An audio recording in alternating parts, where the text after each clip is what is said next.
Welcome back. Can we call this premeditated cheating? There's a concept floating around in the dating world called cushioning. Cushioning.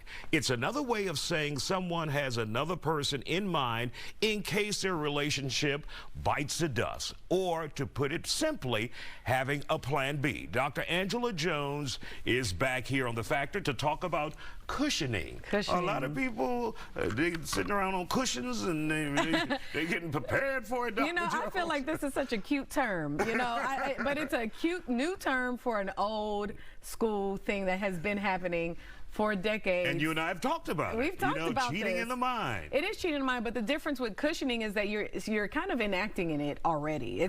You're not just saying, oh, this is the person I have in mind if this doesn't work out. You're actually entertaining this person. There's more of an emotional component. So you're not only thinking about them and putting them in the back burner, you're actually active in that space. So that cushion, you actually are feeling the cushion. It's not just But you haven't graduated to sex yet, though, right?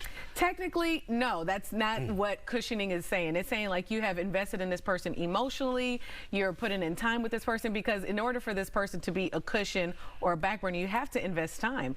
But there's so many pros and cons, but mostly cons, in having something like this. Now, you've always said to me, if you're mentally and emotionally invested into someone, but you're not physically cheating, that could be more dangerous than physically cheating. Oh, and absolutely. Why?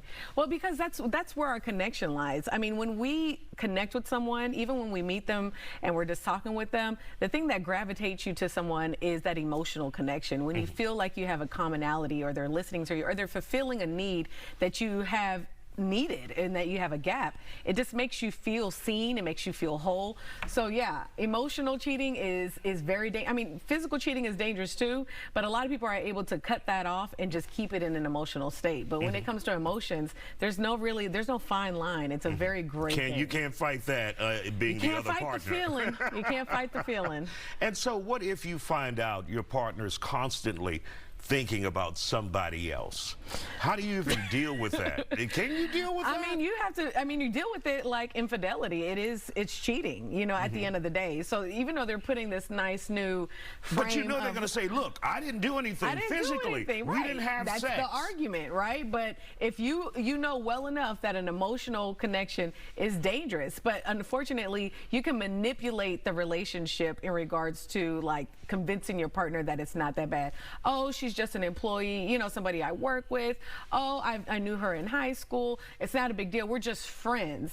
But the thing is, what is the difference when it comes to friendship and relationship is the emotional component.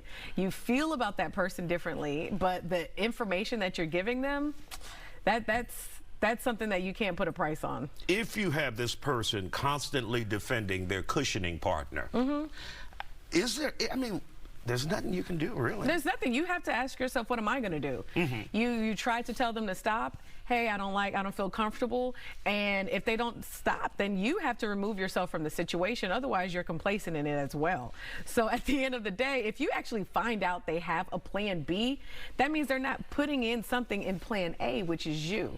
The problem with these type of relationships is that you're splitting yourself between two people. So each person is missing a piece of you.